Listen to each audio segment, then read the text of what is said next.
Olá, eu sou Logan Nobre, um dos editores de marketing científico da revista ITZ, Novas Práticas em Informação e Conhecimento. Começa agora mais um episódio do podcast Revista ITZ, uma ação do projeto de extensão Ciência Aberta e a Gestão da Informação Científica da Universidade Federal do Paraná, a UFPR. No episódio de hoje está comigo Ana Cristina Carneiro dos Santos, que é doutora em Ciência da Informação pela Universidade de Brasília, UNB. Ela é autora de um artigo sobre bases biológico-cultural da linguagem nas organizações, publicado pela revista ITZ, e é sobre isso que nós vamos conversar agora. Ana, seja muito bem-vinda ao podcast Revista ITZ. Obrigada, Logan. Super obrigada pelo convite.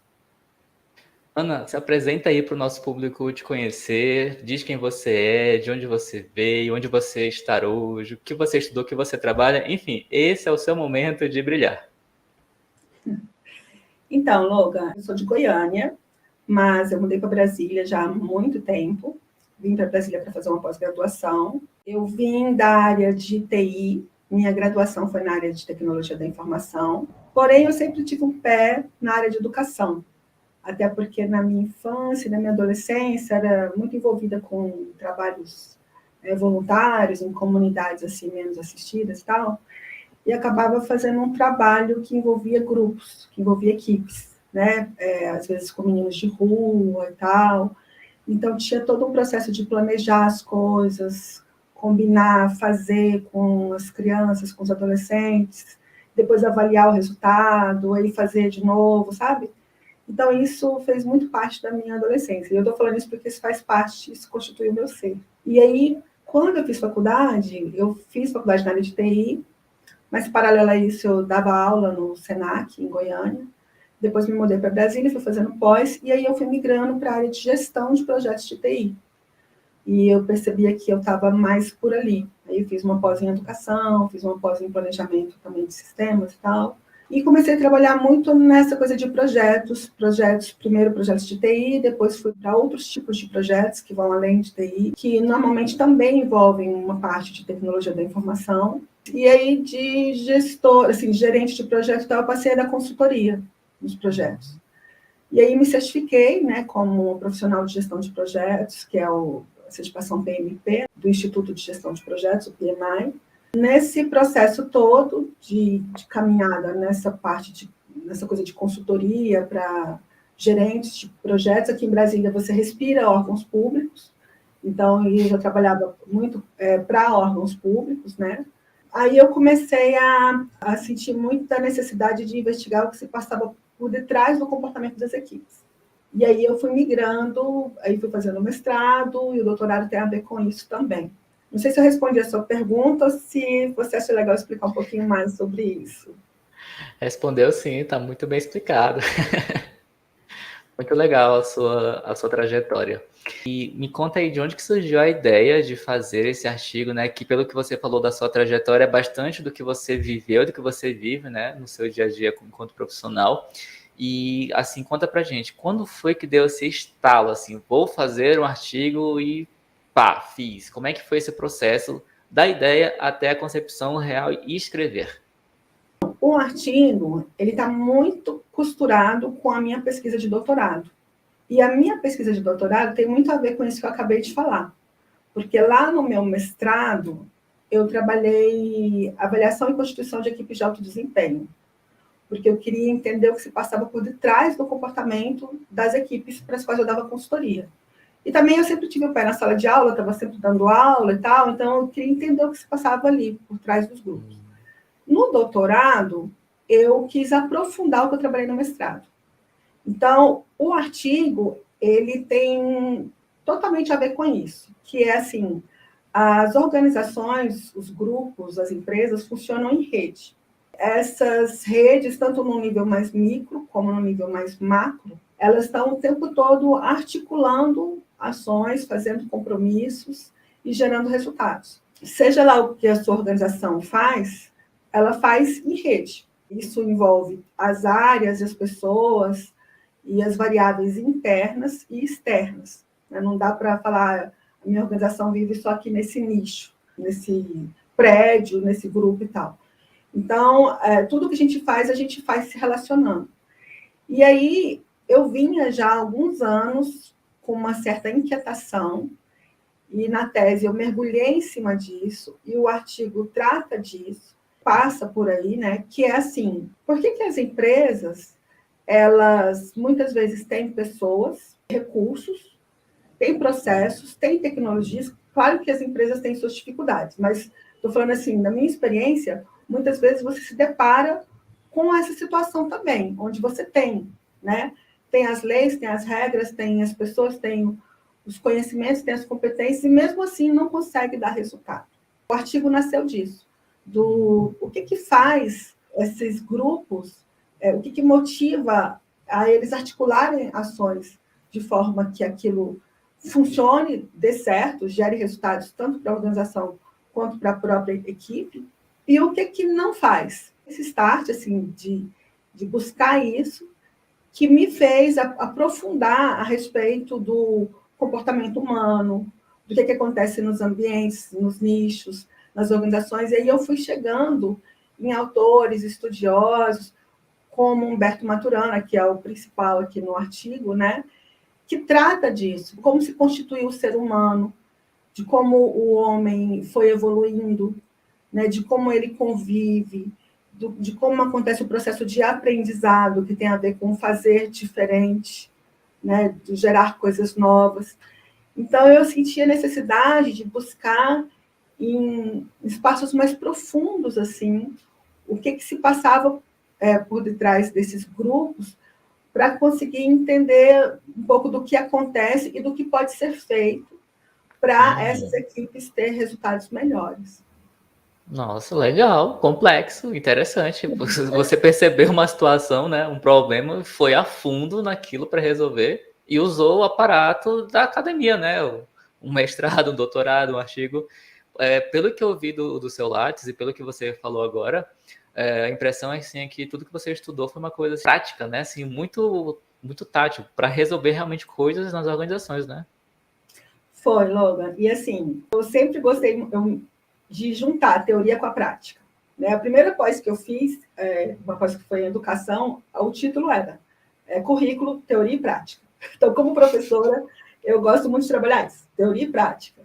No meu atuar, assim, tanto como professora, como consultora, como pesquisadora, eu sempre fui juntando as coisas. Eu pegava as coisas que eu via no mestrado e levava para as reuniões que eu tinha no meu trabalho, sabe? A coisa do meu doutorado mesmo, eu fui levando, fui juntando, e aí eu ia experimentando isso. Sempre tive, né, assim, uma certa liberdade de poder criar, né, até pela forma de trabalho, enfim, que eu vim desenvolvendo. E aí eu fui mesclando isso, fui trazendo isso para a prática e via resultados e tal. Durante o doutorado, eu tive a oportunidade de ir para Londres para participar de um projeto de pesquisa, né? Então, eu tive uma bolsa para ir para lá. Eu tive a oportunidade de participar de uma pesquisa e trabalhar em cima disso, de como as conversações, como as redes, né, articulam ações dentro de redações jornalísticas. Depois que eu voltei para o Brasil, ainda dentro do doutorado, eu continuei pesquisando, mas não só dentro de redações jornalísticas, aí eu tive a oportunidade de aplicar dentro da Quinta Vara da Justiça Federal, aqui de Brasília. Então, assim, na minha tese de doutorado, eu desenvolvi um framework, e aí eu desenvolvi, apliquei e validei dentro da Quinta Vara da Justiça Federal aqui de Brasília. Então, assim, isso foi muito legal, foi uma pesquisa-ação, né? Então, foi uma coisa bem prática mesmo. E nos últimos 2 anos do doutorado, nos últimos 2 anos não, nos 2 anos no meio assim, do doutorado, eu fiquei indo para São Paulo uma vez por mês para fazer umas formações que têm a ver com o pensamento do Humberto Maturana, com a teoria da complexidade, com o falar e escutar efetivo, que tem a ver com isso que o artigo trata e que está totalmente relacionado à minha tese. Então, assim, a gente olhando para o artigo, por um lado, pode parecer um tanto quanto complexo, e eu entendo, porque realmente chega uma hora que as coisas já não são tão simples assim. Você começa a pesquisar as coisas num determinado nível, que ele fica mais complexo mesmo, assim, mais profundo e tal. Mas isso não quer dizer que fique distante da realidade, muito pelo contrário. Eu trabalhei em cima disso, pesquisei, continuo pesquisando, mas isso tudo para levar para as organizações. Tanto que o próprio framework que foi desenvolvido durante o doutorado, ele foi aplicado dentro de uma organização. Ele só existe porque ele foi aplicado e validado dentro de uma organização. Então, a ideia é essa mesmo. essa parte conceitual, teórica, tal, na vida, né? Na prática mesmo. Nossa, que legal. Que isso sirva de lição, de inspiração para as pessoas que estão nos acompanhando, nos assistindo, nos ouvindo, que às vezes pensam, né, que a sua tese de doutorado, que a sua dissertação de mestrado vai servir para ficar na prateleira da universidade, vai servir para ser estudado por outros pesquisadores e vai meio que morrer dentro da academia. Não, gente, não precisa ser assim, né? Dependendo da sua área do conhecimento, você pode colocar prática, mas assim, eu acho que qualquer área do conhecimento você deveria, né, colocar o conhecimento na prática, né? O conhecimento a ser testado. E em Brasília, Logan, acontece assim, eu sei que todos os lugares têm suas particularidades e tudo, assim, mas eu sempre convivi com equipes de outros estados também, não só de Brasília, mas, assim, a gente vê muito essa coisa do órgão de governo, mas eu ficava em mim uma inquietação mesmo, que era assim, poxa, tem determinadas questões que o governo está precisando e que, de repente, a academia poderia ajudar, sabe? E tem determinadas coisas que o mercado está precisando e que, de repente, o governo já tem, ou que o governo pode fazer. Então, assim, essa coisa desse relacionamento, sabe? Mercado, academia, governo, terceiro setor. Então, eu penso que, realmente, sim, com o passar dos anos e tudo, quanto mais houver diálogo entre essas áreas todas, e isso vira uma relação de ganha-ganha. Não tem por que ter uma distância ou ficar parecendo que uma coisa é uma coisa e outra coisa é outra coisa. Não, está tudo meio que misturado, assim, no bom sentido, né? Uhum. Muito bem. E explica para a gente o que é exatamente as bases biológico-cultural da linguagem que você cita no seu artigo e que, inclusive, né, é título do seu artigo. O que são essas bases e qual é a relação exatamente da linguagem e da cultura organizacional no contexto do que você fez no artigo? Bom, isso tudo que eu falei, né, passa pelo artigo, mas na hora de escrever você tem que dar foco, né? Não dá para poder escrever tudo e tal, e acaba que isso viram vários artigos, enfim. Nesse artigo, a gente considera duas coisas muito importantes. A gente considera a teoria geral de sistemas e a biologia cultural da linguagem do Humberto Maturana. A gente olha para as organizações, entendendo as organizações como sistemas vivos. Então, isso é um ponto, né? Então, é um olhar. Por isso que o artigo fala, né, sobre a perspectiva, tal, o título do artigo. Porque a gente olha para as organizações e vê as organizações como sistemas abertos e complexos. Então, isso significa que ela é um sistema aberto, ou seja, ela dialoga dentro e fora. Ela depende de variáveis internas e externas. Então, estourou uma guerra, muda um monte de coisas. Saiu uma nova lei, mudou uma regra, mudou alguma coisa no governo, impacta lá na minha empresa. Então, tem os meus fornecedores, tem os meus parceiros, tem os meus clientes. Então, dependendo do que acontece lá na ponta com o cliente, isso vai refletir dentro da minha organização. O filho de um funcionário meu ficou doente, isso também impacta na organização. Eu tenho as questões internas e as questões externas. Então, é um sistema aberto, ou seja, ele não está ali, não vive só no mundinho dele. Ele também é um sistema complexo, né? A gente está falando de organizações como sistemas complexos, porque a gente está falando de incertezas, a gente está falando de ambiguidade, a gente está falando que o todo ele é maior do que a soma das partes. Então, vai ter coisas que só o time todo funcionando que a gente vai conseguir perceber. E que, olhando para o comportamento individual de cada um, a gente não vai conseguir ver. Se a gente olhar o passado da organização, quando a gente fala de ambiguidade, por exemplo, a gente pode interpretar de um jeito, mas a gente pode interpretar de outro. E se a gente olha para o futuro, a gente não tem certeza de nada, a gente não tem grandes garantias. Então, esse é um ponto importante no artigo, olhar para a organização como um sistema complexo e aberto, né? Independente do porte, tá, Logan? Na minha tese, no artigo também, toda vez que eu falo de organizações, eu estou falando de organizações públicas, privadas, pequenas, médias, grandes, pode ser uma multinacional, pode ser uma empresa familiar com 5 funcionários, uma organização, pode ser um grupo de pessoas de uma comunidade, de uma igreja, de um time de futebol, é uma organização, né? É uma rede ali de pessoas, né? Na biologia cultural do Humberto Maturana, ele traz várias distinções muito importantes para a gente entender o comportamento ali da própria organização e das pessoas, enfim. Então, tem alguns conceitos que eu destaco no artigo, assim, por exemplo, quando a gente fala do que é o ser humano, né? A gente olha para o ser humano na perspectiva, na lente do Humberto Maturana, como um ser que se constrói e constrói um mundo. Só isso já significa bastante coisa. Né? Tá, Então, um microcosmo aí dentro. Cada pessoa dentro da organização, ela constrói a si mesma, mas ela também constrói a organização, e ela é construída pela organização. Então, assim, só isso daí já abre uma reflexão imensa e uma riqueza, né, de perspectiva de pensamento para os gestores e tudo mais.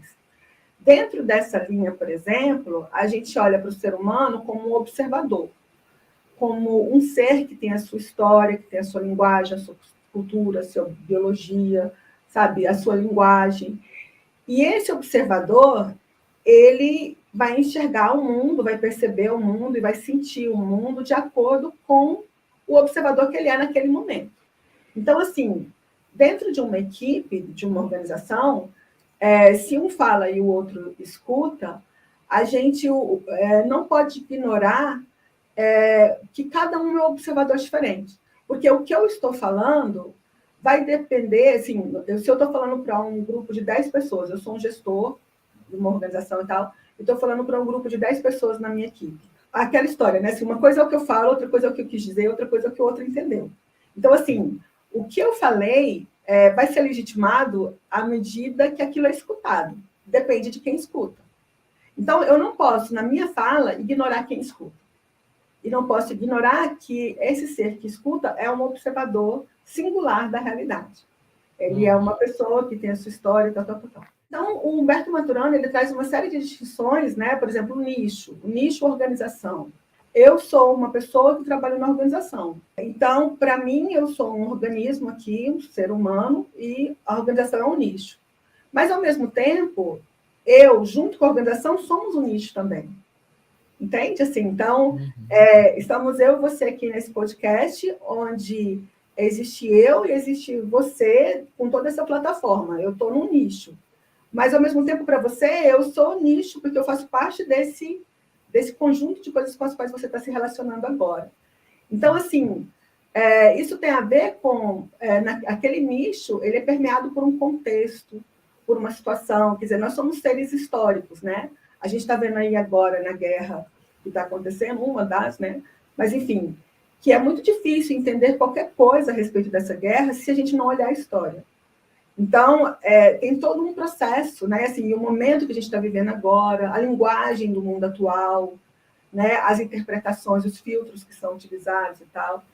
Então, assim, eu falei de, por exemplo, organização, de ser humano, de nicho, linguagem. Então, o Humberto Maturana, ele também traz isso. Olha, a linguagem, ela não nasceu porque o homem precisava se comunicar que foi desenvolvida a linguagem. Não. A linguagem surgiu a partir da convivência, a partir do prazer da convivência. Aí ele fala lá dos primeiros bípedes e tal. Então, o que fazia ali o ser humano construir ações, articular ações? Então, isso tem a ver com a linguagem. A linguagem está extremamente relacionada à emocionalidade. A Maturana também fala que a nossa emoção tem a ver com aquilo que nos dispõe à ação. Então, o que adianta dentro de uma organização você colocar uma regra, uma norma, uma portaria que tem que ser seguida, se as pessoas não têm uma emocionalidade para seguir aquilo? A gente traz conceitos e um aporte teórico da teoria geral dos sistemas, e a gente traz conceitos e aporte teórico da biologia cultural da linguagem, né, do Humberto Maturana. Essas bases conceituais nos ajudam a olhar com mais profundidade que, quando você vai discutir alguma coisa a respeito de uma organização, não basta eu vou lá e faço um mapa estratégico e quero que ele seja implantado. Eu tenho que considerar que existe um nicho, existe todo um contexto, uma história, uma situação. Eu tenho que considerar que existem os seres humanos, cada um é um observador diferente, enfim.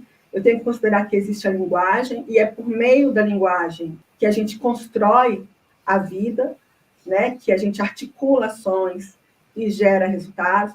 Então, o artigo, ele traz isso, ele provoca isso. Traz os conceitos, coloca os conceitos na mesa e fala assim, tá aí, sua organização quer trabalhar, quer sair do outro lado? Então, olha o que tem por trás, tudo que você faz, essas coisas aqui estão por trás do que você faz. Então, esse um pedacinho tem a ver com essa parte conceitual.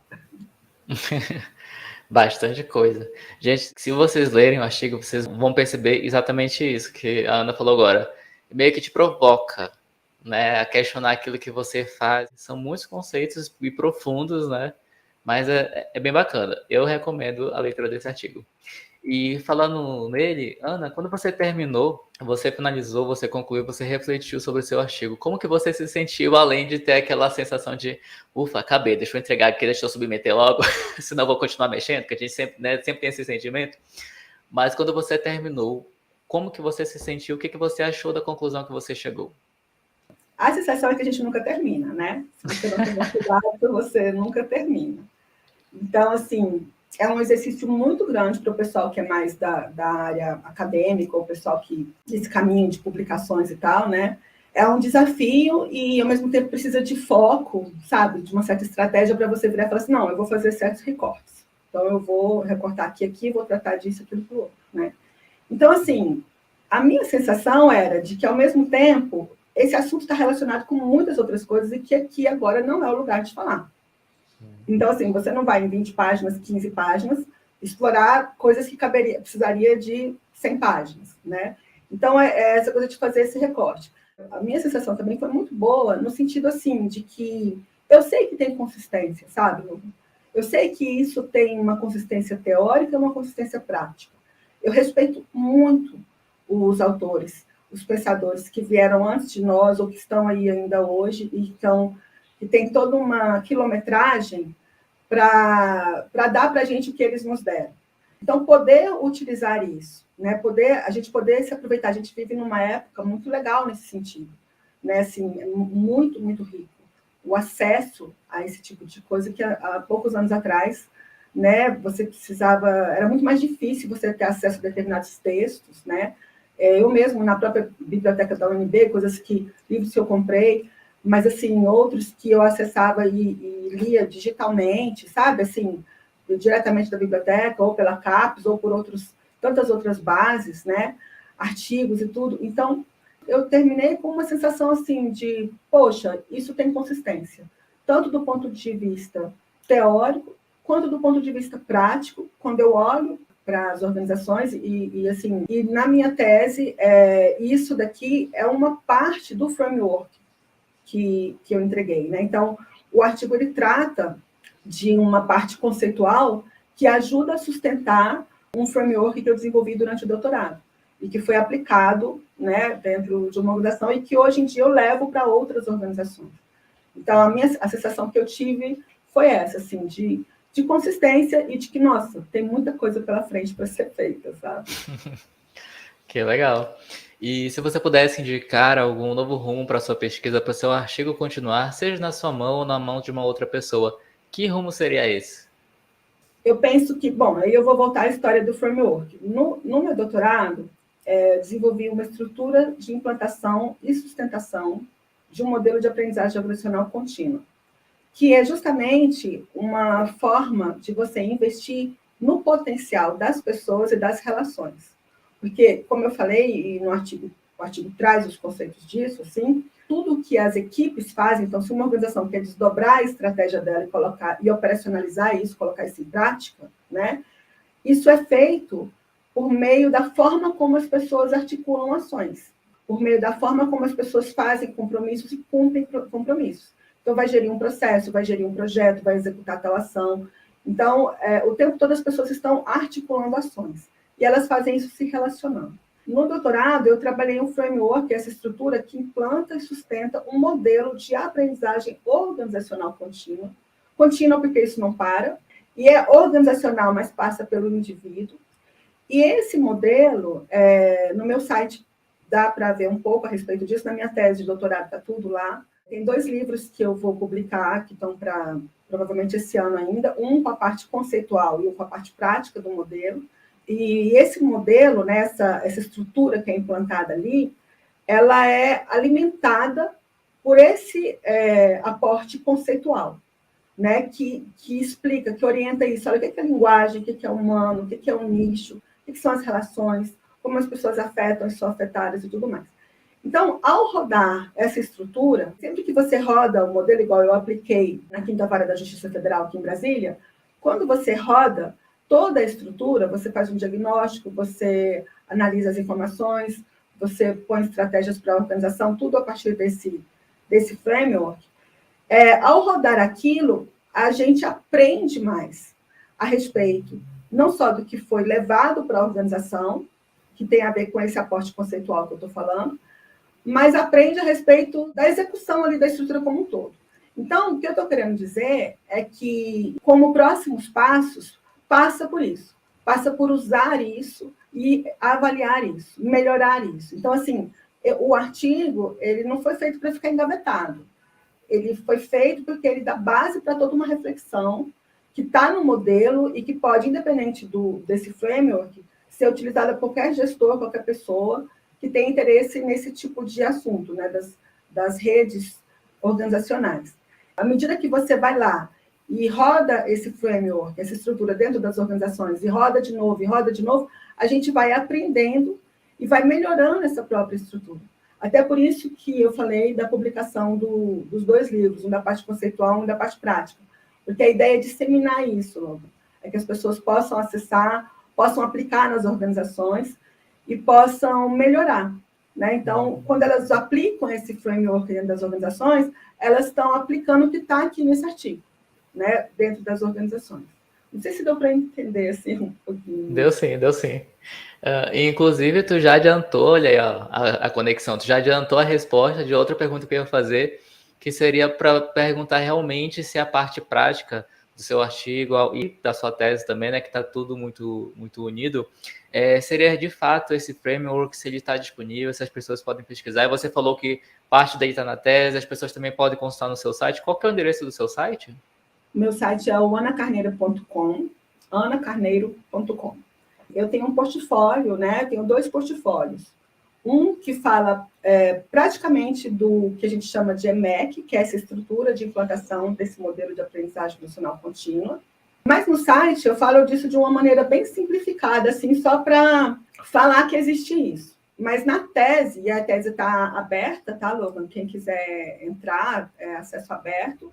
É só procurar a Ana Cristina Carneiro dos Santos, enfim, e achar minha tese de doutorado. A tese, ela tem um modelo completo. Tudo que foi desenvolvido, todo o aporte teórico que sustentou o modelo, o desenho, né, desse framework completo, a aplicação dele, os resultados da aplicação, a análise da aplicação. Então, assim, isso tudo está na tese e ela está aberta. No site, eu aponto que existe o modelo, e, no meu caso, eu implanto o modelo, né, dentro de organizações e também dou mentoria para essa parte conceitual do modelo. Então, por exemplo, um grupo ele tem intenção não só de implantar o modelo lá, para poder a organização ficar rodar esse modelo, usar, mas ele tem a intenção de aprofundar na parte de conteúdo que está por trás desse modelo. Então, porque é muita coisa, né? Então, a gente pode ter uma mentoria em cima disso. E, além disso, dentro do site também tem as palestras que eu ministro relacionadas todas a esses assuntos que sustentam o modelo. Entendi. Então, se você que está nos assistindo, nos ouvindo, ficou interessado nesse assunto, você vai clicar aí na descrição do episódio e vai ver o link para o site da Ana e vai ver o link para o Lattes dela. Lá você vai clicar no Lattes, vai ver o título da tese, vai ver as outras informações e você pode se aprofundar mais nesse assunto também. Bom, Ana, como é que está sendo aí a tua vida nessa pandemia, mulher? Trabalhando, dando aula, pesquisando, escrevendo seu livro, né? Você falou que vai lançar 2 livros. Como é que tá a tua vida aí na pandemia? Me conta, como é que você dá conta disso tudo? Então, Logan, a pandemia, para mim, assim, ela não chegou nesse ponto de vista, né, assim, de trabalho, estudo, pesquisa e tal, nesse aspecto, ela não chegou a me prejudicar, sabe, Logan? Ao contrário, porque a pandemia, ela trouxe, assim, aquilo que todo mundo fala, né? Ela agilizou muito algumas coisas que, de repente, iam acontecer mais para frente, começou a acontecer, né, por agora e tudo. Então, naturalizou, por exemplo, essa questão de reuniões online, né? Eu já estava bastante acostumada a ter reuniões virtuais. Aqui em Brasília, fazia reuniões com pessoas de diferentes estados, várias pessoas ao mesmo tempo, né? Teve uma época que eu fazia um trabalho para a Receita Federal, e aí você tinha que ir para uma sala específica para poder se reunir com pessoas de vários outros estados. Depois, com o tempo, eu podia fazer isso de casa mesmo. Então, assim, isso foi melhorando, e aí, com a pandemia, isso ficou mais natural. Então, assim, alguns órgãos, algumas pessoas que antes tinham muita resistência, né, a se reunir virtualmente, ou desenvolver certas coisas virtualmente, aceitaram isso com mais facilidade. Então, para mim, assim, por um lado, agilizou muita coisa, né? E as pesquisas mesmo e tudo. Então, eu estou num momento, assim, bem rico, né? De estar trabalhando nessa coisa dos 2 livros, um com a parte mais conceitual, um com a parte mais prática, né? Tem outros artigos também, que vez ou outra eu estou publicando, vez ou outra eu alimento o meu LinkedIn também, alimento o meu site, e o trabalho, né, que são as consultorias para as organizações, que são as aulas, né, as palestras. Então, assim, várias coisas conectadas. E no meu caso, Logan, eu, depois do doutorado, assim, isso foi uma escolha que foi acontecendo, assim. Aliás, durante o doutorado, eu resolvi muito mergulhar e colocar o meu atuar muito em cima disso, do que eu já vinha pesquisando há muitos anos e que no doutorado eu tive a oportunidade de consolidar, sabe, assim, de juntar e tal. Então, em especial, do ano passado para cá, que foi depois que eu defendi o doutorado, foi quando eu passei a mergulhar mais ainda nesse fazer para o mercado, sabe, em levar isso para o mercado. Legal. E falar em mercado, falar na sua atuação, me conta aí. Além da sua vida deixa eu linkar aqui, ó, de escritora, professora, pesquisadora, consultora, enfim, da sua vida aí profissional, quem que é a Ana? O que você gosta de fazer no seu tempo livre? Quais são os seus hobbies? O que o teu Lattes e o teu LinkedIn não contam sobre você? Na verdade, as coisas que eu pesquiso e o que eu faço falam muito de mim, porque tem muito a ver com as coisas que eu gosto. Então, por exemplo, eu participo de um grupo de pesquisa do professor André Martins, da UFRJ, que é um grupo de pesquisa sobre o pensamento do Baruch Spinoza, do filósofo e tudo, né, do Spinoza. E eu acho isso super gostoso, e isso alimenta assim, tudo disso que eu estou falando aqui, né? Um filósofo lá do século XVII, que super influenciou vários outros pensadores, que tem a ver com tudo que está na minha tese, no meu trabalho e tal. Então, isso também está misturado e tal. Mas, assim, fora essas coisas que eu falei aqui, eu adoro mexer com jardim, adoro mexer com plantas, adoro isso, assim, gosto muito de estar com a minha família, com os meus amigos, né? Adoro receber amigos em casa, uma coisa que para mim é muito importante, essa coisa das amizades, né? Então, eu gosto de muita coisa. Dizem que isso é do geminiano, né? Gosto de assistir série, gosto de ler também, gosto de sarau de poesia, gosto de viajar. Nossa, eu gosto de coisa demais, assim. Eu sou bem misturada mesmo. E já que o podcast sai sempre numa sexta-feira, você gostaria de fazer alguma indicação cultural de um livro, de um filme, de alguma coisa sobre qualquer assunto para nossa audiência curtir no fim de semana? Tá, como eu já sabia que você ia me fazer essa pergunta. Olha aí, ela assiste o podcast, ela ouve o podcast, ela acompanha, ela já sabia, gente. Eu separei aqui 2 livros. Tem um livro que eu terminei de ler tem umas 2 semanas, que é O Enigma de Spinoza, do Irving de Yalom, acho o nome dele, do autor. O Enigma de Spinoza eu achei muito legal, porque é uma história, assim, que mistura ficção com realidade, mas que traz, assim, 2 personagens muito separados, né, assim, por 300 anos, que é o próprio Spinoza e o Alfred Rosenberg, que foi um nazista, né? E esse nazista tinha um fascínio pelo Spinoza.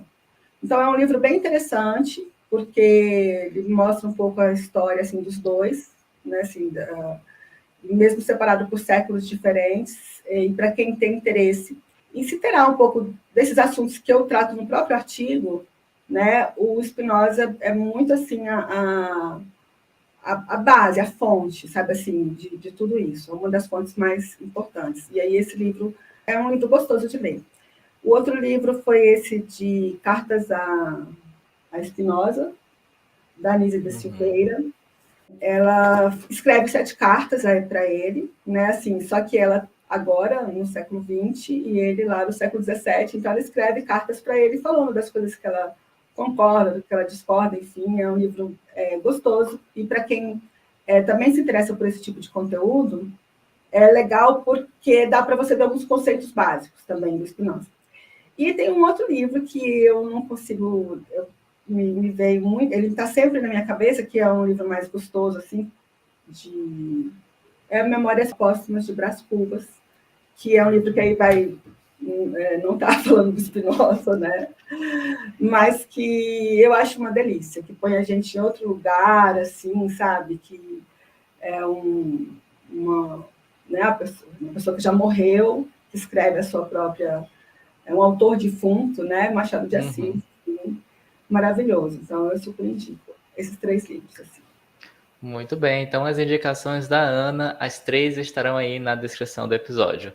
Ana, muito obrigado por aceitar o convite e ter vindo aqui conversar conosco. Obrigada, Logan. Eu também super agradeço você. Eu também aproveito para agradecer a professora Lília Maria, que escreveu, ela foi coautora comigo no artigo e foi minha orientadora no doutorado. Então, acho importante também assim, citar o nome dela e da Carol Messias. O nome dela, na verdade, é Carolina Messias. Ela foi uma consultora de escrita, do meu processo de escrita, né? E também contribuiu muito para ajudar a trazer essas coisas que às vezes são complexas, mas trazer numa linguagem mais acessível. Obrigada. Chegamos ao fim de mais um podcast Revista ETZ, uma ação do projeto de extensão Ciência Aberta e a Gestão da Informação Científica da UFPR. Na descrição estão os contatos da entrevistada e o link para você conhecer mais sobre o artigo Bases Biológico-Cultural da Linguagem, um olhar sobre o indivíduo, o nicho e a linguagem nas organizações, escrito pela Ana, que conversou conosco aqui agora, e pela Lilian Maria Araújo, de Resenha de Alvarez, e que foi publicado na Revista ETZ. Na descrição do episódio também estão os links para você encontrar a Revista ETZ, um periódico científico interdisciplinar e de acesso aberto do programa de pós-graduação em Gestão da Informação da UFPR. A Revista ETZ tem um site e está no LinkedIn, YouTube, Twitter, Facebook, Instagram e nos 3 maiores agregadores de podcast do planeta. Basta procurar por Revista ETZ. Eu sou o Logan Nobre e a gente se fala no próximo episódio. Até mais! Até mais. Tchau, tchau.